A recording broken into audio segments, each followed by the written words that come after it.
इस लेख में लेखक ने उन देशों पर लगाए गए प्रतिबंधों की चर्चा की है जो सबसे गंभीर रूप से प्रभावित हुए हैं।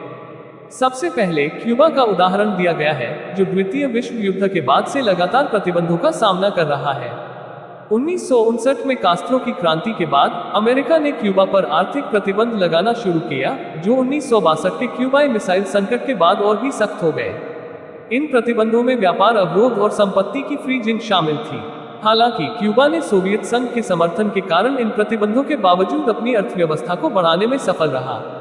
सोवियत संघ के पतन के बाद क्यूबा को गंभीर आर्थिक संकट का सामना करना पड़ा, लेकिन उसने जल्दी ही सुधार करना शुरू किया, विशेष रूप से पर्यटन के विकास के माध्यम से। क्यूबा और अमेरिका के बीच संबंधों में उतार चढ़ाव आया, जिसमें ओबामा के कार्यकाल के दौरान कुछ सुधार हुए, लेकिन ट्रंप के राष्ट्रपति बनने के बाद फिर से प्रतिबंधों को कड़ा किया गया। क्यूबा की अर्थव्यवस्था ने हालांकि इन प्रतिबंधों के बावजूद अच्छी वृद्धि दिखाई है, क्योंकि अन्य देशों ने अमेरिका के प्रतिबंधों का विरोध किया है। लेख में ये भी बताया गया है कि आर्थिक प्रतिबंधों का उद्देश्य किसी देश के व्यवहार को बदलना होता है, लेकिन क्यूबा के मामले में अमेरिका का मुख्य लक्ष्य शासन परिवर्तन है, जो अब तक सफल नहीं हुआ है। इसके बाद लेखक दक्षिण अफ्रीका के उदाहरण पर चर्चा करता है, जहां 1948 से लागू किए गए रंगभेद के खिलाफ वैश्विक स्तर पर आर्थिक प्रतिबंध लगाए गए थे, जिससे दक्षिण अफ्रीका की अर्थव्यवस्था पर गंभीर प्रभाव पड़ा। यह उदाहरण दिखाता है कि कैसे आर्थिक प्रतिबंध कभी कभी अपने लक्ष्यों को प्राप्त कर सकते हैं, जबकि क्यूबा के मामले में ऐसा नहीं हुआ। दक्षिण अफ्रीका के उदाहरण के बाद लेखक वेनेजुएला की स्थिति पर ध्यान केंद्रित करता है, जो अमेरिका द्वारा लगाए गए प्रतिबंधों के कारण गंभीर आर्थिक संकट का सामना कर रहा है। 2005 में अमेरिका ने वेनेजुएला पर प्रतिबंध लगाना शुरू किया, जो प्रारंभ में सीमित थे लेकिन धीरे धीरे बढ़ते गए। 2014 में जब जनता ने आर्थिक स्थिति के खिलाफ विरोध प्रदर्शन किया, तो राष्ट्रपति मादुरो ने इन प्रदर्शनों को कुचलने के लिए कठोर कदम उठाए, जिससे अमेरिका ने और अधिक प्रतिबंध लगाने का निर्णय लिया। अमेरिका ने वेनेजुएला की सरकारी तेल कंपनी PDVSA को लक्षित किया, जो देश की अर्थव्यवस्था के लिए अत्यंत महत्वपूर्ण है। अमेरिका ने वेनेजुएला के बांडों के व्यापार पर प्रतिबंध लगा दिया, जिससे देश की वित्तीय स्थिति और भी बिगड़ गई। मादुरो ने वैकल्पिक खरीदारों की तलाश शुरू की, लेकिन ये उपाय महंगे और सीमित थे। इसके परिणामस्वरूप वेनेजुएला की तेल आय में भारी गिरावट आई, जिससे सरकार की आय GDP के प्रतिशत के रूप में 30% से घटकर 10% से भी कम हो गई।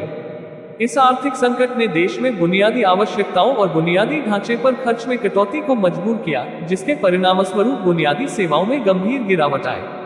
2019 में वेनेजुएला में महंगाई दर 300,000% से अधिक हो गई। अमेरिका और वेनेजुएला के बीच संबंध और भी तनावपूर्ण हो गए, जिसमें अमेरिका ने मादुरो के खिलाफ कई आरोप लगाए। लेखक ये भी बताता है कि आर्थिक प्रतिबंधों का मुख्य प्रभाव हमेशा निचले वर्गों पर पड़ता है, जो कि एक विडंबना है। जबकि प्रतिबंधों का उद्देश्य शासन परिवर्तन करना होता है, असल में यह आम लोगों के जीवन को और अधिक कठिन बना देता है। इसके बाद लेखक उत्तर कोरिया की स्थिति पर चर्चा करता है, जहां प्रतिबंध मुख्य रूप से परमाणु हथियारों के चारों ओर केंद्रित है। 1994 में अमेरिका और उत्तर कोरिया के बीच एक समझौता हुआ था, जिसमें उत्तर कोरिया ने अपने परमाणु कार्यक्रम को रोकने पर सहमति जताई थी, लेकिन ये समझौता लंबे समय तक नहीं चला और दोनों पक्षों ने एक दूसरे पर आरोप लगाए। उत्तर कोरिया ने 2003 में परमाणु अप्रसार संधि से बाहर निकलने के बाद से कई बार परमाणु परीक्षण किए हैं, जिससे वैश्विक समुदाय में चिंता बढ़ी। 2006 में उत्तर कोरिया के पहले परमाणु परीक्षण के बाद संयुक्त राष्ट्र सुरक्षा परिषद ने तुरंत संकल्प 1718 पारित किया, जिसमें उत्तर कोरिया पर आर्थिक, सैन्य और व्यापारिक प्रतिबंध लगाए गए।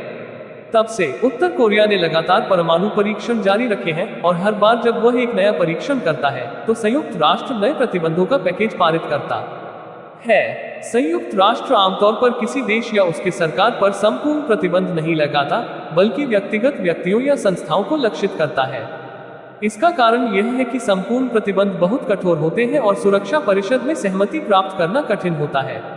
उदाहरण के लिए 2022 में अमेरिका ने उत्तर कोरिया के खिलाफ विस्तारित प्रतिबंध लगाने का प्रयास किया, लेकिन इसे चीन और रूस ने वीटो कर दिया।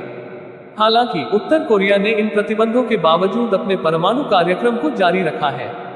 किम जोंग उन के प्रशासन के दौरान 2012 से उत्तर कोरिया द्वारा लॉन्च किए गए मिसाइलों की संख्या में काफी वृद्धि हुई है। उत्तर कोरिया की अर्थव्यवस्था अत्यंत बंद है, जिससे प्रतिबंधों का प्रभाव कम हो जाता है। 2017 में उत्तर कोरिया का निर्यात GDP के केवल 1% के बराबर रह गया, जो कि बहुत कम है। उत्तर कोरिया ने प्रतिबंधों को दरकिनार करने के कई तरीके विकसित किए हैं, जैसे कि तस्करी और साइबर हमलों के माध्यम से धन जुटाना। उत्तर कोरियाई हैकरों ने पिछले 8 वर्षों में बड़े पैमाने पर साइबर हमले किए हैं, जिससे उन्होंने $3 बिलियन से अधिक का लाभ कमाया है। 2023 में उत्तर कोरिया का सबसे बड़ा निर्यात उत्पाद विक्स बालों के नकली उत्पाद है, जो उसके कुल निर्यात का 40% है। ये विक्स मुख्य रूप से भारत से कच्चे बालों के आयात के बाद तैयार किए जाते हैं और फिर चीन के माध्यम से निर्यात किए जाते हैं। इसके बाद लेखक ईरान की स्थिति पर चर्चा करता है, जहां 1979 में खुमैनी ने पहलवी राजवंश को उखाड़ फेंकने के बाद अमेरिका के खिलाफ गंभीर आर्थिक प्रतिबंध लगाए थे।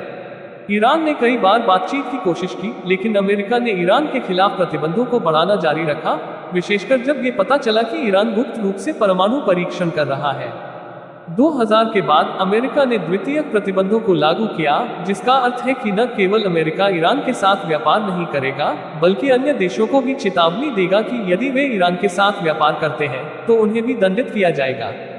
ये रणनीति अमेरिका के लिए अधिक प्रभावी साबित हुई, क्योंकि इससे अन्य देशों को भी ईरान के साथ व्यापार करने से हतोत्साहित किया गया।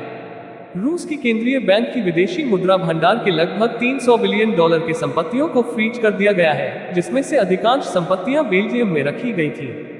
बेल्जियम का यह महत्व इस कारण से है कि रूस के केंद्रीय बैंक ने कई वित्तीय संपत्तियां खरीदी हैं, जैसे कि यूरोपीय और अमेरिकी बॉन्ड, जिन्हें एक कंपनी यूरोक्लियर द्वारा प्रबंधित किया जाता है। इस फ्रीजिंग के कारण रूस की वित्तीय स्थिति पर गंभीर प्रभाव पड़ा है।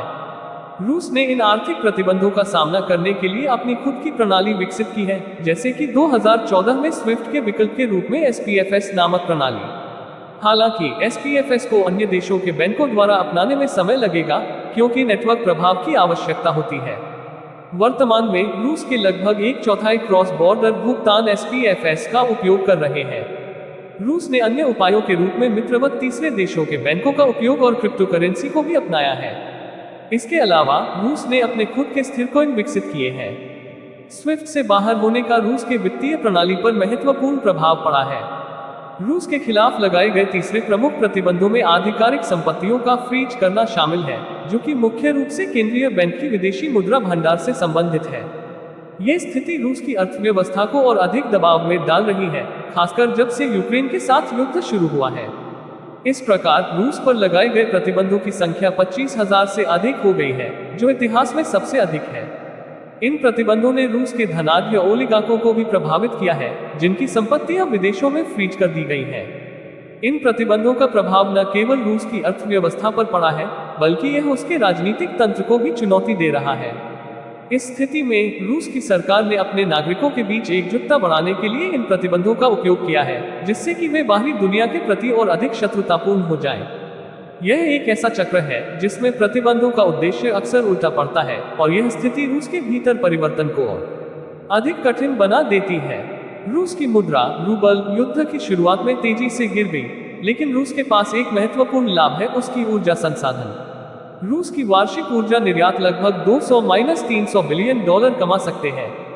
केंद्रीय बैंक के $300 बिलियन के भंडार को फ्रीज करने का तात्कालिक प्रभाव तो गंभीर है, लेकिन दीर्घकालिक में रूस के लिए पुनर्प्राप्ति करना मुश्किल नहीं होगा।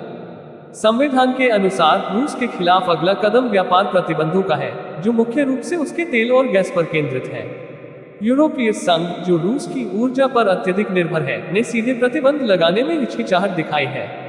2022 में अधिकांश यूरोपीय देशों को अपनी ऊर्जा संकट का सामना करना पड़ा, जिससे उन्होंने रूस के तेल और गैस निर्यात पर प्रतिबंध लगाने में संकोच किया। अंततः रूस अभी भी तेल निर्यात कर सकता है, लेकिन समुद्री तेल शिपमेंट पर एक मूल्य सीमा लागू की गई, जो $60 प्रति बैरल निर्धारित की गई थी। इस स्थिति का सबसे बड़ा लाभार्थी भारत रहा है, जिसने रूस से ऊर्जा आयात में भारी वृद्धि की है।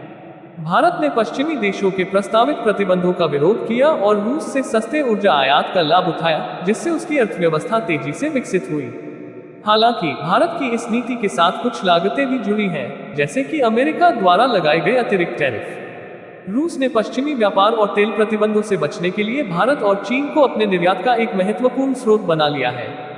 इसके अलावा रूस ने जॉर्जिया के माध्यम से तस्करी का सहारा लिया है, जहां कई ट्रक रूस के साथ व्यापार के लिए इंतजार कर रहे हैं। जॉर्जिया का व्यापार घाटा बढ़ रहा है, लेकिन ये तस्करी के कारण है, जो आधिकारिक आंकड़ों में नहीं दिखता।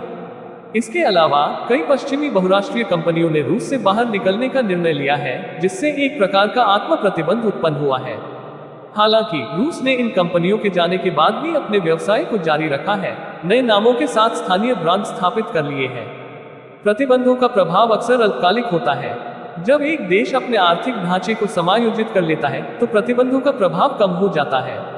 उदाहरण के लिए क्यूबा और उत्तर कोरिया वर्षों से प्रतिबंधों का सामना कर रहे हैं, लेकिन उन्होंने अपने आर्थिक ढांचे को विकसित कर लिया है। रूस ने 2014 से ही इन प्रतिबंधों का सामना करने की तैयारी शुरू कर दी थी।